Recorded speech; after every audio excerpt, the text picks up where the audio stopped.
ধর্মের মূল সূত্র একটি অসমাপ্ত প্রবন্ধ মিস ওয়ার্ল্ডোর কাগজপত্রের মধ্যে প্রাপ্ত। পৃথিবীর প্রাচীন বা আধুনিক, লুপ্ত বা জীবন্ত ধর্মগুলি এই চারি প্রকার বিভাগের মধ্য দিয়া ভালোরূপে ধারণা করতে পারি। এক, প্রতীক, মানুষের ধর্মভাব বৃদ্ধি ও সংরক্ষণের জন্য বিবিধ বাহ্য সহায় অবলম্বন। দুই, ইতিহাস, প্রত্যেক ধর্মের দার্শনিক তত্ত্ব যেভাবে দিব্য বা মানবীয় আচার্যগণের জীবনে রূপায়িত হইয়াছে, পুরাণাদি এর অন্তর্গত, কারণ এক জাতি বা এক যুগের পক্ষে যাহা পুরাণ, অন্য জাতি বা যুগের নিকট তাহাই ইতিহাস। আচার্যগণের সম্বন্ধেও বলা যায়, তাঁদের জীবনের অনেকটাই পরবর্তীকালের মানুষেরা পৌরাণিক কাহিনী বলিয়াই গ্রহণ করে। তিন, দর্শন, প্রত্যেক ধর্মের যুক্তিসিদ্ধ ভিত্তিসমূহ। চার, অতীন্দ্রিয়বাদ, ইন্দ্রিয় জ্ঞান ও যুক্তি অপেক্ষা মহত্তর এমন কিছু যাহা কোনো না কোনো বিশেষ অবস্থায় কোনো না কোনো বিশেষ ব্যক্তি বা সকল ব্যক্তি লাভ করিয়া থাকেন। ধর্মের অন্যান্য বিভাগেও এই অতীন্দ্রিয়বাদের কথা আছে। পৃথিবীর প্রাচীন বা আধুনিক সকল ধর্মেই এই মূল নীতিগুলির একটি, দুইটি বা তিনটি বর্তমান দেখা যায়। অতি উন্নত ধর্মগুলিতে চারিটি তত্ত্বই আছে। অতি উন্নত ধর্মগুলির মধ্যে কতগুলি আবার কোনো ধর্মগ্রন্থ বা পুস্তক ছিল না বা সেগুলি লুপ্ত হইয়াছে, কিন্তু যে সকল ধর্ম পবিত্র গ্রন্থের উপর প্রতিষ্ঠিত সেগুলি আজও টিকে আছে। সুতরাং পৃথিবীর আধুনিক সব ধর্মই পবিত্র গ্রন্থের উপর প্রতিষ্ঠিত। বৈদিক ধর্ম, ভুল করিয়া বলা হয় হিন্দু বা ব্রাহ্মণ্য ধর্ম, প্রতিষ্ঠিত বেদের উপরে। পারসিক ধর্ম আবেস্তার উপরে। মুসার ধর্ম ওল্ড টেস্টামেন্টের উপর। বৌদ্ধ ধর্ম ত্রিপিটকের উপর। খ্রিস্ট ধর্ম নিউ টেস্টামেন্টের উপর। ইসলাম কোরআনের উপর। চীনের তাও এবং কনফিউশিয়াস মতাবলম্বীদের ধর্মগ্রন্থ আছে, কিন্তু ওইগুলি বৌদ্ধ ধর্মের সহিত এমন নিবিড়ভাবে মিশিয়া গিয়াছে যে ওইগুলিকে বৌদ্ধ ধর্মের অন্তর্গত বলিয়া গণনা করা যায়। আবার যদিও ঠিক বলতে গেলে সম্পূর্ণভাবে জাতিগত কোনো ধর্ম নাই, তবু বলা যায় ধর্মগোষ্ঠীর মধ্যে বৈদিক, ইহুদি ও পারসিক ধর্মগুলি যে সকল জাতির মধ্যে পূর্ব হইতে ছিল সেই সকল জাতির মধ্যেই সীমাবদ্ধ হইয়া রইয়াছে। আর বৌদ্ধ, খ্রিস্টান ও ইসলাম ধর্ম প্রথম অবধি প্রচারশীল। বৌদ্ধ, খ্রিস্টান ও মুসলমানদের মধ্যে জগৎজয়ের সংগ্রাম চলিবে এবং জাতিগত ধর্মগুলিকে অনিবার্যভাবে এই সংগ্রামে যোগ দিতে হইবে। এই জাতিগত বা প্রচারশীল ধর্মগুলির প্রত্যেকটি ইতিমধ্যেই নানান শাখায় বিভক্ত হইয়াছে এবং নিজেকে পরিবর্তনশীল অবস্থার সহিত খাপ খাইবার জন্য জ্ঞাতসারে বা অজ্ঞাতসারে ব্যাপকভাবে পরিবর্তিত হইয়াছে। ইহা দ্বারাই প্রমাণিত হয় যে ধর্মগুলির মধ্যে একটিও এককভাবে সমগ্র মানব জাতির ধর্ম হইবার উপযোগী নয়। যে জাতি হইতে যে ধর্ম উদ্ভূত হইয়াছে সেই জাতির কতগুলি বৈশিষ্ট্য লইয়াই যেহেতু ওই ধর্ম গঠিত হইয়াছে এবং ওই ধর্মই আবার ওই বৈশিষ্ট্যগুলির সংরক্ষণ ও বৃদ্ধির কারণ হইয়া দাঁড়ায়। অতএব ওই সকলের কোনোটি সমগ্র মানব জাতির উপযোগী হইতে পারে না।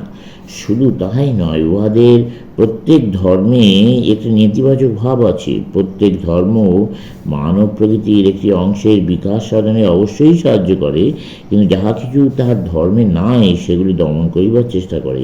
এইরূপে একটি ধর্ম যদি বিশ্বজনীন হয় তাহলে তাহা মানব জাতির বিপদ ও অবনতির সূচনা করিবে। পৃথিবীর ইতিহাস পড়লে দেখা যায় সার্বভৌম রাষ্ট্র ও বিশ্বব্যাপী ধর্মরাজ্য বিষয়ের স্বপ্ন দুইটি মানব জাতির মনে বহুকাল যাবৎ ক্রিয়া করিতেছে, কিন্তু পৃথিবীর সামান্য একটি অংশ বিজিত হইবার পূর্বেই অধিকৃত রাজ্যগুলি শতদা ছিন্ন ভিন্ন হইয়া মহান দিগ্বিজয়ীদের পরিকল্পনাগুলি ব্যর্থ করিয়া দেয়। সেরূপ প্রত্যেক ধর্মই তাহার শৈশব অবস্থায় উত্তীর্ণ হইবার পূর্বেই ভিন্ন ভিন্ন সম্প্রদায়ে বিভক্ত হইয়া পড়ে। তথাপি ইহা সত্য বলিয়া মনে হয় যে সমাজ ও ধর্মের ক্ষেত্রে মানব জাতির ঐক্য সাধনই প্রকৃতির উদ্দেশ্য।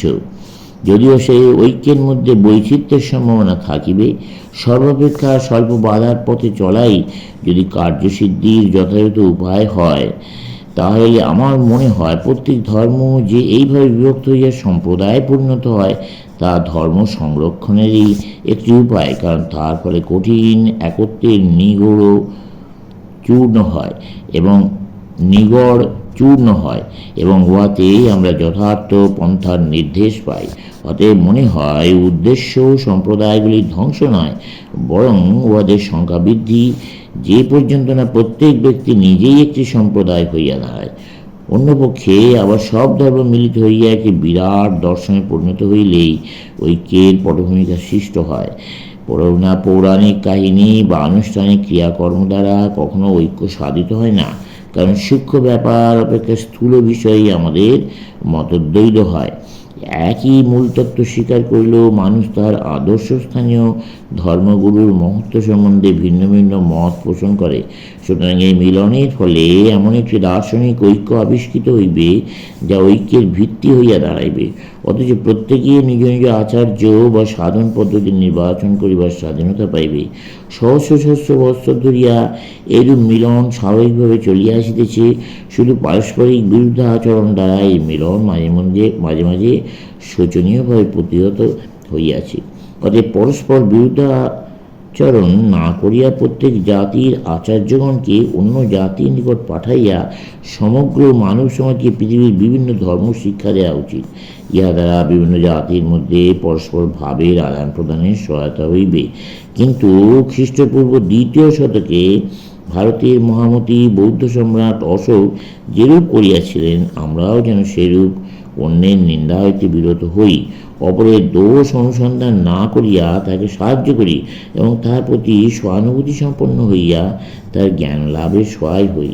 জড়বিজ্ঞানের বিপরীত আধ্যাত্ম বিজ্ঞানের বিরুদ্ধে আজ সারা বিশ্বে এক মহা শোরগোল পড়িয়া গিয়াছে।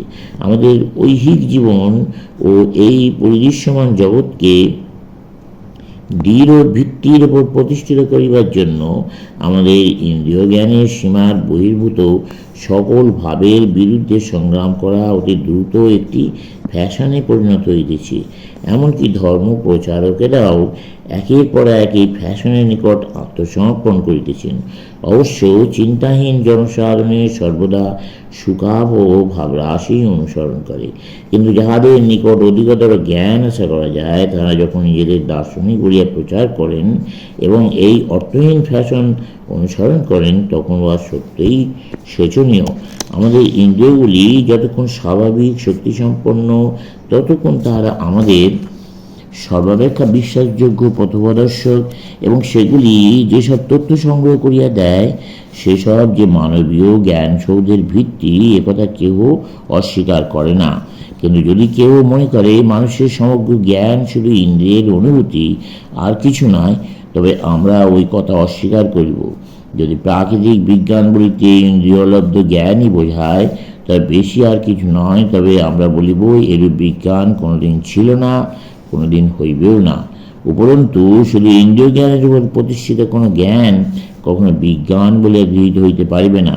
অবশ্য ইন্দ্রিয়গুলি জ্ঞানের উপাদান সংগ্রহ করে এবং উহাদের সাদৃশ্য ও বৈষম্য অনুসন্ধান করে, কিন্তু ওইখানেই উহাদের থামিতে হয়।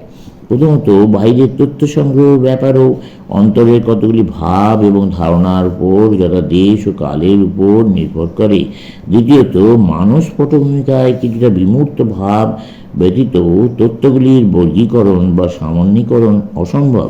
সামান্যীকরণ যত উচ্চ ধরনের হইবে, বিমূর্ত পটভূমিকাও তত ইন্দ্রিয়ানুভূতির বাহিরে থাকিবে। সেইখানেই অসংলগ্ন তথ্যগুলি সাজানো হয়। এখন জড়বস্তু, শক্তি, মন, নিয়ম, কারণ, দেশ, কাল প্রভৃতি ভাবগুলি অতি উচ্চ বিমূর্তনের ফল। কেহই কোনোদিন ওইগুলি ইন্দ্রিয় দ্বারা অনুভব করে নাই, অথবা বলা যায় ওইগুলি একেবারে অতি প্রাকৃতিক বা অতীন্দ্রিয় অনুভূতি। অথচ ওইগুলি ছাড়া কোনো প্রাকৃতিক তথ্য বোঝা যায় না। একটি গতিকে বোঝা যায় একটি শক্তির সাহায্যে। কোনো প্রকার ইন্দ্রিয়ের অনুভূতি হয় জড়বস্তুর মাধ্যমে। বাহ্য পরিবর্তনগুলি বোঝা যায় প্রাকৃতিক নিয়মের ভেতর দিয়া। মানসিক পরিবর্তনগুলি ধরা পড়ে চিন্তায় বা মনে বিচ্ছিন্ন ঘটনাগুলি শুধু কার্যকারণ শৃঙ্খল দ্বারাই বোঝা যায়। অথচ কেহই কখনো জড় বা শক্তি, নিয়ম বা কারণ, দেশ বা কাল কিছুই দেখে নাই, এমনকি কল্পনাও করে নাই। তর্কচ্ছলে বলা যাইতে পারে বিমূর্ত ভাবরূপে এগুলি অস্তিত্ব নাই, এগুলি বর্গ বা শ্রেণী হইতে পৃথক কিছু নয়, উহাইতে এগুলি পৃথক করা যায় না, ইহাদের কেবল গুণ বলা যাইতে পারে, চলবে।